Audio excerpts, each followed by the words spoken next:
আজকে আমরা গণিতের একটি মজাদার এবং ইম্পর্টেন্ট টপিক সম্পর্কে জানবো, সেটি হলো ভেনচিত্র বা ভেন ডায়াগ্রাম।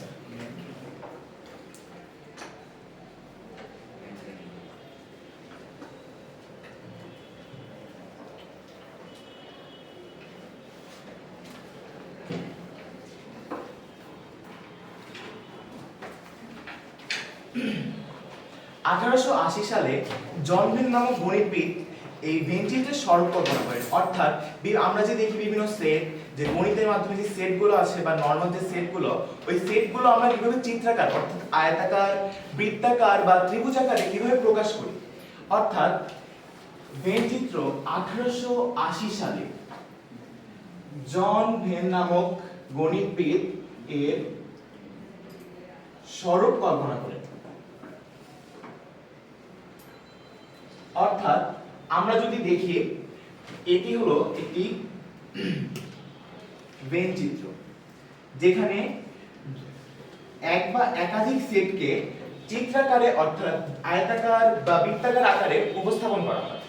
এখন যদি আমরা ভেন চিত্রের সংজ্ঞা আকারে যাই, তাহলে আমরা জানতে পারবো ভেন চিত্র হলো এমন একটি রেখাচিত্র যেখানে বিভিন্ন ধরনের সেটের সসীম সংগ্রহের মাঝে সম্ভাব্য ও যৌতিক সম্পর্ক প্রকাশ করে। অর্থাৎ এটি যদি আমরা সহজভাবে বলি, বিভিন্ন সেটকে আয়তাকার, ত্রিভুজাকার, বৃত্তাকার বা উপবৃত্তাকার আকারে প্রকাশ করে যে চিত্র পাওয়া যায় তাকে আমরা সেট বলি বা ভেন চিত্র বলি। এখন যদি আমরা এটি উদাহরণের মাধ্যমে বোঝার চেষ্টা করি, উদাহরণের মাধ্যমে বোঝার চেষ্টা করার আগে প্রথমে আমাদের বুঝতে হবে ভেন চিত্রে কোথায় কোণার অবস্থান। অর্থাৎ প্রথমে যদি আমরা একটি ভেন চিত্র নেই, এটি হলো একটি ভেন চিত্র এবং এখানে রয়েছে সার্বিক সেট বা ইউনিভার্সাল সেট। প্রথমে যদি আমরা ভেন চিত্র থেকে লক্ষ্য করি, এটি হলো এ সেট আর এটি হলো বি সেট।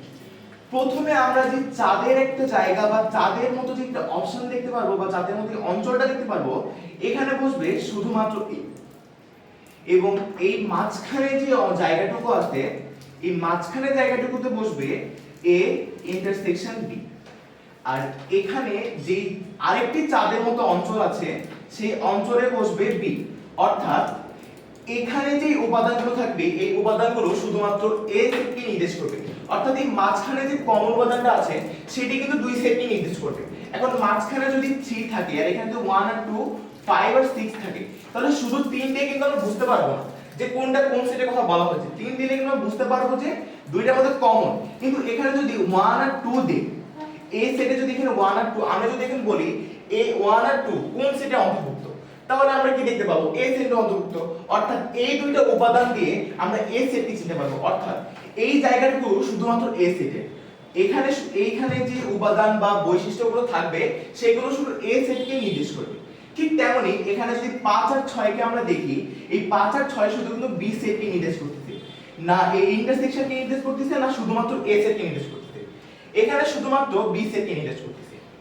এখন যদি আমরা একটি বাস্তব উদাহরণ সম্পর্কে বুঝি, তাহলে আমরা দেখতে পারবো, আমরা দুজন ছেলেকে নিই বা আমরা দুজন বন্ধুকে নিই, তাদের বৈশিষ্ট্য হিসেবে ধরি প্রথম বন্ধু বা সেট এ, দ্বিতীয় বন্ধু সেট বি।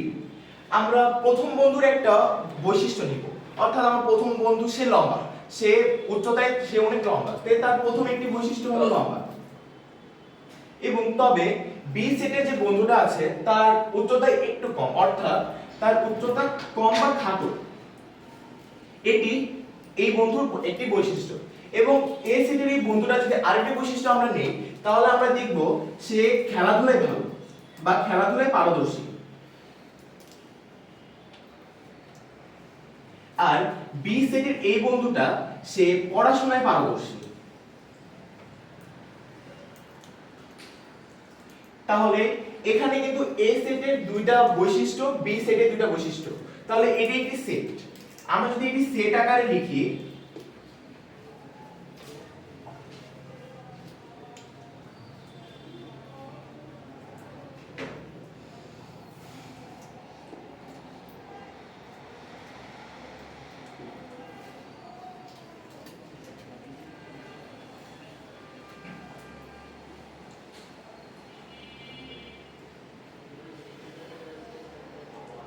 দুইটা সেট, এই সেটটাকে যদি আমরা ভেনচিত্রের মাধ্যমে বোঝার চেষ্টা করি তাহলে সেটি আসবে, এটি একটি ভেনচিত্র, এখানে এ সেট আর এখানে বি সেট আর সার্বিক সেট বা ইউনিভার্সাল সেট। তাহলে এখানে আমরা কি দেখতে পাচ্ছি, এই জায়গাটুকু শুধুমাত্র এ বা এর যে উপাদান বা বৈশিষ্ট্যগুলো আছে শুধুমাত্র এখানে বসবে। তাহলে আমরা বসিয়ে দিই লম্বা আর খেলাধুলায় ভালো।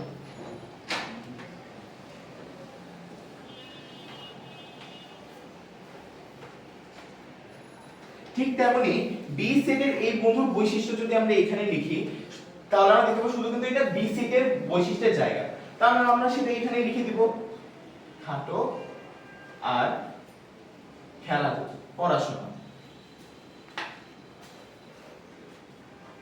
তাহলে আমরা কি এদের এই সেটের মাধ্যমে এখান থেকে যদি দেখি কোন কি এদের মধ্যে কমন বা কমন বৈশিষ্ট্য কি আমরা দেখতে পাচ্ছি? কমন বৈশিষ্ট্য কি এদের মধ্যে আছে? নেই, কারণ দুইজনের বৈশিষ্ট্য আলাদা আলাদা, একজন উচ্চতায় লম্বা, একজন খাটো, একজন খেলাধুলায় পারদর্শী, একজন পড়াশোনায় পারদর্শী। তাহলে এদের মধ্যে কোনো কমন জিনিস আমরা দেখতে পাচ্ছি না, তাহলে মাঝখানে কোনো কিছুই বসবে না। এখন যদি আমি এদের বৈশিষ্ট্য আরো একটি যোগ করে দিই, যেমন তাদের ব্যবহার ভালো, ঠিক তেমনি বি সেটের এই বন্ধুরও ব্যবহার ভালো। তাহলে কি তাদের মধ্যে ভালো ভালো একটা বৈশিষ্ট্যের মিল এসে যাচ্ছে না? একটা মিল দেখতে পাচ্ছি আমরা যে দুইজনেই ভালো বা দুইজনের বৈশিষ্ট্যই ভালো। তাহলে কি মিল, যেটা মিল তাদের মধ্যে কমন বা ইন্টারসেকশন যে জিনিসটা সেটা বসবে ঠিক এখানে, আমরা আগে যা দেখেছিলাম। তাহলে ভালো। তাহলে কি আমরা কি দেখতে পাচ্ছি, এখানে আমরা একটি সেট নিয়েছি বা সেটের মধ্যে একজন মানুষের বা আমরা একজন বন্ধুর বৈশিষ্ট্য নিয়েছি, ঠিক তেমনি বি সেটও সেরকম, এবং সেটা আমরা কিভাবে ভেনচিত্রের মাধ্যমে প্রকাশ করতে পারি। এখানে এ সেটের শুধু বৈশিষ্ট্য, কারণ দেখো আমরা যদি এখানে লম্বা খেলাধুলা, অর্থাৎ আমি যদি বলি যে কোন সেটে তোমরা দেখতে পাচ্ছ যে কোন সেটের বৈশিষ্ট্য লম্বা খেলাধুলা, তোমরা শুধু বলবে যে এ সেটের, কারণ এ সেটের বৈশিষ্ট্য শুধু এটা, শুধুমাত্র এই দুই বৈশিষ্ট্য দিয়ে এ সেটকে নির্দেশ করতেছে। ঠিক তেমনি খাটো এবং পড়াশোনা ভালো, সেটা বি সেটকে নির্দেশ করতেছে। তাহলে আমরা সহজে বুঝতে পারবো কোনটা কোন জায়গা। ঠিক মাঝখানে এই ভালো, আমরা যদি বলি এই এটা কোন সেটের অবস্থান করছে, তখনই তোমরা বলতে পারবে এটি দুই সেটের মধ্যে আছে, অর্থাৎ দুই সেটের মধ্যে কমন জিনিসটা আমরা এখানে লিখে দেব।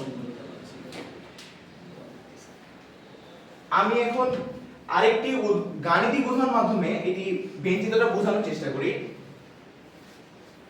আশা করি ভেনচিত্রের কোথায় কোন অবস্থান এবং কোথায় কি বসবে এটা তোমরা বুঝতে পেরেছো। এখন যদি একটি উদাহরণ নেই, আমি সার্বিক সেট বা universal set 1 2 3 4 5 6 7 A set 1 2 3 4, B set 2 3 5 6। এখন যদি আমরা এই দুই সেটগুলো যদি আমরা ভেনচিত্রের আকারে প্রকাশ করি বা ভেনচিত্রে এদের অন্তর্ভুক্ত করি, তাহলে আমরা দেখতে পাবো ভেনচিত্র দুইটা সেট। আমরা যদি এখানে দেখি এই দুইটা সেট এ সেট এবং বি সেট কমন কোনগুলো আছে? এখানে 1 আছে, এখানে কোথাও 1 আছে না, নেই। এখানে 2 আছে, এখানে প্রথমেই দেখতে পাচ্ছি একটা 2 কমন, এখানেও 3 আছে, এখানেও 3 কমন, এখানে 4 আছে, কিন্তু এখানে কোথাও কি 4 আছে না। এখানে ঠিক যেমন বি সেটের ক্ষেত্রে এখানে যেমন 5 আছে, এখানে কোথাও কি 5 আছে না, নেই। তাই 6 এখানে যে আছে, এই 6টা কি এখানে কোথাও আছে? নেই। অর্থাৎ এদের মধ্যে কমন হলো এই দুইটা, অর্থাৎ A ইন্টারসেকশন B 2 and 3, অর্থাৎ তাদের মধ্যে কমন বৈশিষ্ট্যগুলো। এই কমন বৈশিষ্ট্যগুলো আমরা এখানে বসিয়ে দিই 2 3। এখন যদি কমন বৈশিষ্ট্যগুলো আমরা বাদ দিয়ে দিই, কমন বাদ থাকলে এখানে আমরা কি দেখি, এখানে আছে কত 1 and 4।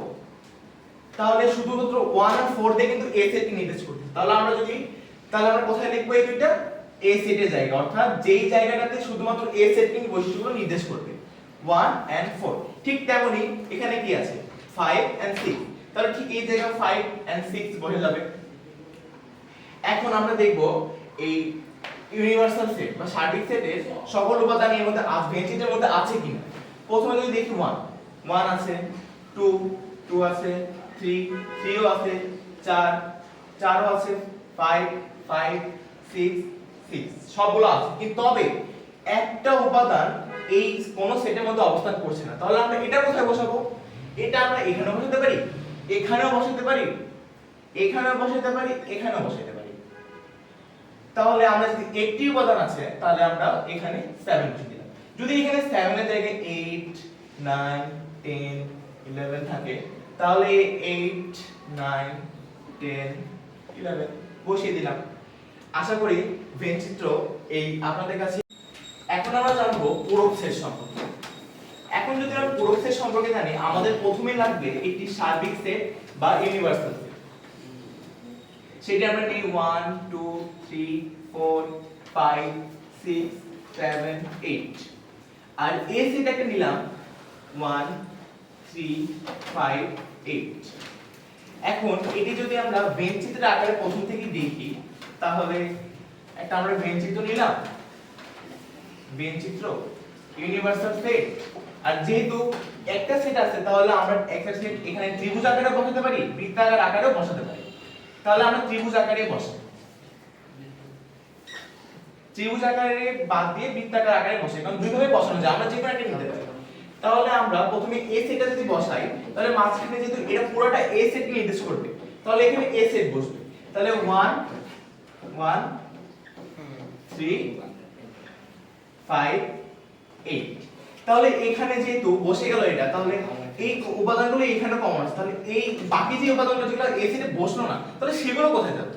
সেগুলো ঠিক এই জায়গাগুলোতে, ফাঁকা জায়গাগুলোতে বসে যাবে। তাহলে এখানে 1 বাদ, 3 বাদ, 5 বাদ, 8 বাদ, তাহলে 2 4 6 7।